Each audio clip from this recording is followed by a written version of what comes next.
এখন বাজে ভোর 6টা। ঘুম থেকে উঠে জানলা দিয়েই দেখি রাত্রেবেলায় বরফ পড়েছে, আর এই ক্রিসমাসের রং বেরঙের লাইটগুলো বরফের ওপর পড়ে আরও যেন মোহময়ী লাগছে চারিদিকটা। বরফ এখনও ইনফ্যাক্ট পড়ে যাচ্ছে। বরফ পড়েছে কিন্তু খুব ঘন পড়েনি। যাই হোক, যেটা পড়েছে সেটাতেই আমার মন খুশি হয়ে গেছে। এত ভালো লাগছে চারিদিকটা দেখতে। আর না, 6টা বাজলেও এখন পুরো অন্ধকার চারিদিক। দেখুন, গাড়িগুলোর ওপরও বরফ পড়ে গেছে। এই সময় একটা এক্সট্রা প্রেশার এটাই হয়, বরফ পড়লে যদি সকালবেলা বাইরে বেরোতে হয় তাহলে পুরো গাড়ির বরফ পরিষ্কার না করে বেরোনো যায় না।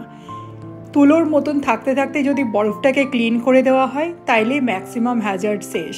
তা না হলে কি হয়, বরফটা যখন হার্ড হয়ে যায় ওটা তোলা আরও ডিফিকাল্ট হয়ে যায়। এদিকে দেখুন, আমাদের গাড়িগুলো পুরো বরফে ভরে গেছে।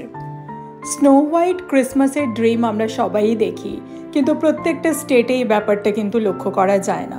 যেমন ভার্জিনিয়া এমন একটা স্টেট যেখানে বরফ পড়ে, কিন্তু খুব ঘন যে বরফ পড়ে তা না। এখানে বরফ খুব কম পড়ে, এবং পড়লেও সেটা যে খুব গাঢ় বরফ হয় তা না। নর্থের দিকে যে স্টেটগুলো থাকে, যেমন ম্যাসাচুসেটস, কানেটিকাট, ইলিনয়, এইসব স্টেটগুলোতে কিন্তু প্রচণ্ড ঠান্ডা আর বরফও খুব ঘন জমে। বরফ জমে একবার হার্ড হয়ে গেলে সেই বরফ ওঠাতে কিন্তু প্রচণ্ড এফার্ট দিতে হয়, মানে ক্লিন করার জন্য। আর সেই বরফে হাঁটা চলাটাও কিন্তু বেশ বিপজ্জনক, ভীষণ স্লিপারি হয়ে থাকে সারফেসটা, তাই আর কি। এখন অনুপম গাড়ির বরফ ক্লিন করছে, আমিও ভেতরে যাই, কাজকর্ম শুরু করে দিই। এখনও চাটা খাওয়াও হয়নি আমার, আর বিমানকেও ঘুম থেকে ওঠাতে হবে। এর মধ্যে রোদও বেরিয়ে গেছে, অলরেডি 7:30 বাজে। আর রোদ বেরিয়ে গেছে মানে বরফ যেটুকু আছে সাদা সাদা লাগছে দেখতে, সেটাও তাড়াতাড়ি গলে যাবে। বিমান ঘুম থেকে উঠেছে, উঠে রেডি হয়ে আগে ও ব্যালকনিতে দৌড়েছে স্নোম্যান বানাবে বলে। আমি ওর সাথে গেলাম, আর বিমান উঠতে উঠতে বরফ আরও গলে গেছে। এখন খুব একটা বরফ নেই। আমি আর বিমান যেটুকু বরফ আছে তাই দিয়ে একটু বরফের গোলা বানিয়ে ছোড়াছুড়ি করার চেষ্টা করছি আর কি।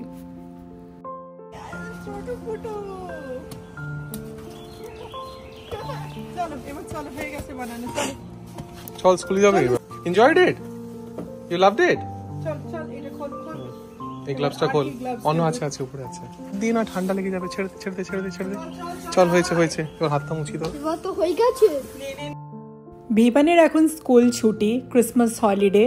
কিন্তু বিমানকে মাঝে মাঝে বদমাশি করলে বলা হয় যে স্কুলে কিন্তু পাঠিয়ে দেবো, স্কুল এখন অন আছে, তখন ওর বদমাশিটা একটু অফ হয়। বিমানের যেহেতু স্কুল ছুটি, তাই সপরিবারে আমরা বেরিয়ে গেলাম কিছু কেনাকাটি করব বলে। এখানে ক্রিসমাসের আগে খুব সুন্দর সুন্দর বাড়িঘর সাজানোর জিনিসপত্র আর ভালো ভালো ক্রকারিজ পাওয়া যায়, এবং খুবই রিজনেবল রেটে। তাই এই সময় বাজারপত্র করা বা কেনাকাটি করাটা একেবারেই বাদ দেওয়া যায় না। এবারে যেহেতু আমরা ঘুরতে গেছিলাম, তাই খুব একটা দোকানপাট ঘুরিনি, কিন্তু এবারে কতগুলো দোকানপাট ঘুরে দেখি কি আছে। অনেক জিনিসই কিন্তু বিক্রি হয়ে গেছে এবারে। আর এখানে দেখুন কি সুন্দর সুন্দর ফ্লাওয়ার ভাসগুলো। এদিকটাতে পুরো খাবার দাবারের জিনিসপত্র আছে, যেমন পাস্তা, নানা রকমের সস, অলিভস, এগুলো কি ভাল লাগছে না এগুলো দেখতে। নানা ধরনের পাস্তা আমার পছন্দের না হলেও বিমান খেতে খুব ভালোবাসে, তাই ওর জন্য নিই আর কি। খুব সুন্দর নানা রকম ডিজাইনের এই পাস্তাগুলো। এটা হচ্ছে হোমগুডস। হোমগুডসে খুব সুন্দর ক্রকারিজ পাওয়া যায়, বাড়িঘরের ফার্নিচার পাওয়া যায়, আর ঘরদুয়ার সাজানোর জিনিসপত্র কিন্তু খুব সুন্দর সুন্দর এখানে পাওয়া যায়। তবে বার্লিংটন বা রসে আরও রিজনেবল রেটে পাওয়া যায়, এখানে প্রাইসটা একটু হাই। এখানে দেখুন কি সুন্দর সুন্দর গ্লাসগুলো রাখা আছে। এরা যেহেতু ওয়াইন খায় ক্রিসমাসের সময়, তাই নানা ধরনের জিনিসপত্র এই সময় আসে, ওয়াইন রিলেটেড বা ওয়াইন খেতে যা যা সরঞ্জাম লাগে সেই সব জিনিসপত্রগুলো। আর এই যে এখানে দেখুন, এটা কি সুন্দর দেখতে না। এগুলো সব ককটেল বা মকটেল সার্ভ করার জন্য, কিন্তু আমি এগুলো ইউজ করি ডেজার্ট সার্ভ করার জন্য। যেহেতু আমরা নন অ্যালকোহলিক, তাই এইসব জিনিসগুলো কিন্তু আমাদের নিতে ইচ্ছে হলো জাস্ট জুস খাওয়ার জন্য আমি এগুলো নিই। আর যেগুলো বাটি টাইপের থাকে ওপরটা, সেটা আমি ইউজ করি ডেজার্ট বোল হিসেবে। এগুলো আমাদের কাজে না লাগলে এগুলো দেখে এত ভালো লাগে যে এগুলো না নিয়ে পারি না। দেখুন কালারগুলো কি সুন্দর, কোনোটা পিঙ্ক, কোনোটা ব্লু, কোনোটা গ্রিন, কোনোটা ব্রাউন। আর নিচে এখানে রাখা আছে ট্রে আরও রাখা আছে নানা ধরনের ক্যান্ডেল হোল্ডার এখানে, আর কিছু ফ্লাওয়ার ভাসও রাখা আছে।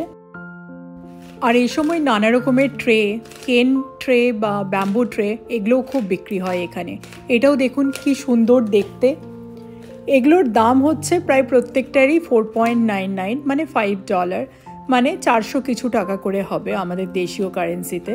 এগুলো সব বড় বড় ফ্লাওয়ার ভাস এখানে রাখা আছে। এটা কি সুন্দর না, ক্যান্ডেল হোল্ডার, অনেকটা লম্বা, একসাথে 3টে ক্যান্ডেল আছে, রাখা যেতে পারে আর কি। এখানে অনেক কিছু এখানে আছে, কিন্তু এখান থেকে খুব যে মনের মতো কিছু পেলাম তা না, তাই এখান থেকে আর কিছু নিচ্ছি না, আমরা বেরিয়ে যাচ্ছি। আরও দুটো স্টোরস ঘুরবো, রস আর বার্লিংটন, যেখান থেকে পছন্দ হবে সেখান থেকেই নেব। তবে হোম গুডসের মতো এত হিউজ কালেকশন রস আর বার্লিংটনে নেই। খুব বেশি কিছু কেনার থাকলে আমি এখানেই আসি। আর এখানে এত সুন্দর সুন্দর বাসনপত্র পাওয়া যায়। গতবার ডিসেম্বরে ক্রিসমাসের আগে আমি এখান থেকে অনেক কিছুই কিনেছিলাম। এবারে আর সেরকম কিনবো না। বাটিটা কি সুন্দর ছিল দেখলেন, একদম নৌকো শেপের। আর এটা দেখুন, এটা হচ্ছে মিল্ক পট, হাতির শেপে, শুঁড়টা দিয়েই ধরতে হবে হ্যান্ডেলটা, খুব সুন্দর বানানো। আর এটা হচ্ছে সুগার পটটা। আর এদিকটাই আছে স্পুন রেস্ট, কিছু ক্যানিস্টার, সুগার পট আছে, টি পট আছে, আর আছে বাটার পট, আর কিছু কিছু কেক স্ট্যান্ডগুলো এখানে আছে নিচের দিকটায়।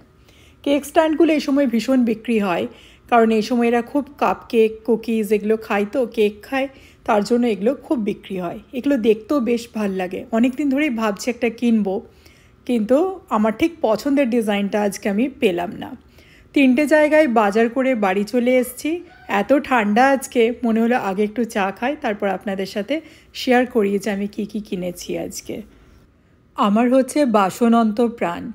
বাসনের প্রতি ভালোবাসা এত বেশি, আর তার জন্যই না আমি অনেক রকমের বাসনপত্র কিনেও নিই, যেগুলো রেগুলার লাইফে ইউজ হয় না, পড়েই থাকে।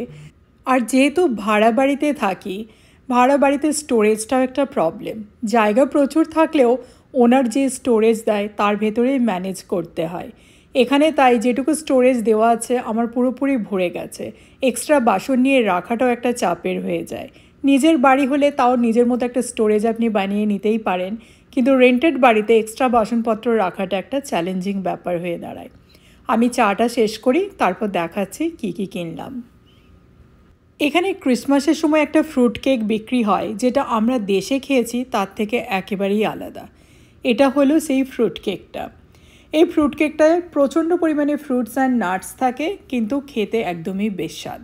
আমার একদম পছন্দ হয়নি, যেহেতু আমি কখনো খাইনি, তাই এবার এটা নিয়ে এসেছি। এটার দামও কিন্তু বেশ ভালোই থাকে। অন্যান্য কেকের যা দাম হয় তার থেকে এই কেকটা এদের জন্য যেহেতু স্পেশাল ক্রিসমাসের জন্য, তাই এটার দাম ভীষণ হাই হয়। আর এই কেকটা খেতে একদম আমাদের ইন্ডিয়ানদের ভালো লাগবে না। ওপরে একটা মিষ্টি চিটচিটে রস দেওয়া থাকে, আর কেকের ভেতরটা একদম ড্রাই, আর কোনো ফ্লেভার থাকে না। যেমন ক্রিসমাস কেকে একটা সুন্দর অরেঞ্জ বা লেমনের জেস্টের ফ্লেভার পাওয়া যায়, এই কেকটাতে সেটা একেবারেই মিসিং। তাই আমার মনে হলো $18 আমি পুরোপুরি ওয়েস্ট করেছি আজকে এই কেকটা কিনে। এর থেকে বেশি ভালো কেক, ক্রিসমাস কেক আমি বাড়িতে নিজেই বানিয়ে নিতে পারি। আমাদের তো কেকটা একদমই পছন্দ হয়নি। এখন আমি কাটছি, একটু ভিবানকে দিই, দেখি ও যদি পছন্দ করে এটা খেয়ে নেয়। ও যদি পছন্দ না করে তাহলে এটার চাপ যাবে আমার উপর, কারণ এরা যেটা খায় না সেটা আমি ফেলে দিতে পারি না, যেহেতু দাম দিয়ে কিনেছি। আর ছোট থেকে খুব মধ্যবিত্ত পরিবারের মানুষ হয়েছি, তাই ফেলে দেওয়াটা আমার ধাতে নেই আর কি। আমি সবসময় যেটা পছন্দ হয় না আমি একটু কষ্ট করে হলেও চায়ের সাথে বা কিছুর সাথে মিশিয়ে খেয়ে নিই, কিন্তু আমি ফেলি না। তাই ভিবান যদি এটা পছন্দ না করে, এটা আমার খাওয়া ছাড়া আর অন্য কোনো উপায় নেই। ভিবান আগেই কেকের গন্ধ শুকে ওর পছন্দ হয়নি, দেখুন রেখে দিয়ে চলে গেল। মানে এই কেকটা শেষ করার পুরো চাপ যাবে আমার ওপর। প্রথমেই দেখাই আপনাদের এই ফ্ল্যানেলের বেডশিটটা। এটা একটা কিং সাইজ বেডশিট। এগুলোর দাম জেনারেলি একটু বেশিই থাকে, $35 করে থাকে, কিন্তু আমি অফারে পেয়েছি $23.99 বা $24 আর কি। এটা কিং সাইজ। এখানে ক্রিসমাসের সময় এগুলো খুবই বিক্রি হয়। আগেরবারও ভেবেছিলাম কিনবো, কিন্তু কেনা হয়নি। আজকে দেখলাম এটা অফারে আছে, আর প্রিন্টটাও খুব সুন্দর, ক্রিসমাস রিলেটেড প্রিন্ট, তাই ভাবলাম এবারে একবার নিয়ে দেখাই যাক। আর এগুলো হয় 100% কটন আর খুবই কমফোর্টেবল, ভীষণই বলে না যে স্কিন সুদিং আর কি। আর এটা আমি কিনেছি রস থেকে। বাকি জিনিসগুলো দেখাই কি কি কিনলাম। আর দেখুন আমি কিনেছি এই যে টেবিল রানারটা, আর এটা দেখুন সাইডটা কি সুন্দর। এটা কিন্তু ডাবল আছে, মানে আমি যেটা দেখাচ্ছি অর্ধেকটা দেখাচ্ছি লেন্থটা, এই দেখুন এটা হচ্ছে ডাবল, মানে এটা অনেকটা আরও লম্বা হবে আর কি। আর প্রিন্টটা খুব সুন্দর প্রিন্ট, ক্রিসমাস রিলেটেড প্রিন্ট এটা। তো এটা আমি রস থেকে নিয়েছি টেবিল রানারটা, নো ডাউট ভীষণই সুন্দর। আর টার্গেট থেকে নেওয়া হয়েছে এই যে ক্যানিস্টারটা, ক্রিসমাস ট্রি শেপের, পাইন ট্রি শেপের, এটা আমি নিয়েছি। আর এটা খুব সুন্দর দেখতে। আর এটাতে এগুলো জেনারেলি কুকিজ রাখার জন্য, আমি যেহেতু কুকিজ পছন্দ করি না খুব একটা, তাই আমি আমার ব্রিটানিয়া বিস্কুটগুলোই এতে রেখেছি আর কি। আর ঢাকাটা দেখুন কি সুন্দর। এগুলো খুব সস্তাতেও আমি পেয়েছি, এটার দাম নিয়েছে $5, মানে 400 টাকার মতন আর কি। এটা হচ্ছে এই যে হাউস শেপের, ক্রিসমাস হাউস বা বাড়ির শেপের, এই যে এটা দেখুন ঢাকনাটাও কি সুন্দর, ভেতরে অনেকটা জায়গাও আছে। এগুলো সব কুকি রাখার জন্য ক্রিসমাসের আগে এখানে বিক্রি করে। এর ভেতরটাও খুব সুন্দর, এখন অবধি এটাতে কিছু রাখিনি আমি। আর এই দুটো ক্যানিস্টার নেওয়া হয়েছে। আর এটা একটা কোটও নিয়েছি, এটা হচ্ছে ক্লিপার আছে, মানে এয়ার টাইট আর কি, পুরো স্যান্টা শেপের। এটা আমি এখান থেকে কিনিনি, আমরা ঘুরতে গেছিলাম যখন, তখন ওখান থেকেই নিয়ে এসেছি। তবে এটাও ওখানকার বার্লিংটন থেকেই কেনা। এই দুটো আমি টার্গেট থেকে নিয়েছি, আর এটা হচ্ছে বার্লিংটন থেকে। কিছু চকলেটস আমি আপাতত রেখেছি, এটা ভিভানের চকলেট, ক্রিসমাস চকলেটগুলো। এটা যেহেতু এয়ার টাইট, এটাতে অনেক কিছুই রাখা যেতে পারে, ময়দা বা ডাল বা যেগুলো নষ্ট না হয়ে যাক সেই সব খাবার দাবারগুলো। বিস্কিটও রাখা যেতে পারে, কুকিজও রাখা যেতে পারে। তো এটা হচ্ছে আমার এবারের একটা সুন্দর সংযোজন। আর এটা হচ্ছে স্যান্টা শেপের একটা বোল। অনেক সময় মাছ মাংস খাওয়ার জন্য একটু চওড়া বাটি না হলে ইজি হয় না ব্যাপারটা, তাই এটা নিলাম, মনে হলো এটা খুব কাজের হবে তাই নিয়েছি আর কি। এটার সাথে একটা বাটার নাইফও দিয়েছে স্যান্টা শেপের, এই যে, কিন্তু এটাকে ভিভান ভেঙে দিয়েছে। এই যে সুন্দর নাইফটা দেখুন, ভীষণই পছন্দের এটা একটা প্লেট আমার। আর দামও ভীষণ কম, এটার দাম হচ্ছে $3.99 বা $4, 320 টাকার মতো নিয়েছে। ইউএসের জন্য এটা সস্তা আর কি। আর এটা ছাড়াও আরেকটা আমি স্যান্টা শেপের বই নিয়েছি, সেটা হচ্ছে এটা আমি নিয়েছি, এটাও রস থেকে নিয়েছি এবং এটাও $3.99 বা $4, মানে 320 টাকার মতো। এই দুটোর প্রাইস কিন্তু একই। সুন্দর লাগছে না এই বাটিগুলো দেখতে? এই বাটিটা তো খুবই সুন্দর, আর এই প্লেটটাও। তো এই হচ্ছে কালেকশন। আর এটা মন কেড়ে নিল, এটা হচ্ছে আমাদের দেশে তৈরি, মেড ইন ইন্ডিয়া, ইন্ডিয়া লেখা আছে। এটা হচ্ছে food safe, made in India. দাম নিয়েছে খুবই কম, $5.99, মানে $6, 480 টাকার মতো। আর এটাতে যদি পুজোর, সত্যনারায়ণ পুজোর সিন্নি টিন্নি মাখা হয় তাহলে বেশ লাগবে, মানে তার জন্যই আর কি, পুজোর কথা ভেবেই এটা আমি নিলাম। আর আমার দেশে তৈরি, ওই জন্য আরও বেশি স্পেশাল আমার কাছে এটা। তো এই ছিল এবারের কেনাকাটা। এছাড়াও টুকিটাকি জামা কাপড় এইসব নেওয়া হয়েছে, সেগুলো আর দেখাচ্ছি না আমি এখন। বাসনপত্র বা ঘরের কী কী জিনিসপত্র নিলাম ক্রিসমাসের আগে, সেগুলোই আপনাদের দেখালাম। আজকের মতো ভিডিওটা আমি এখানেই শেষ করছি। কেমন লাগলো আপনাদের আমার ক্রিসমাসের সব বাজারপত্র নিশ্চয়ই জানাবেন কমেন্ট করে।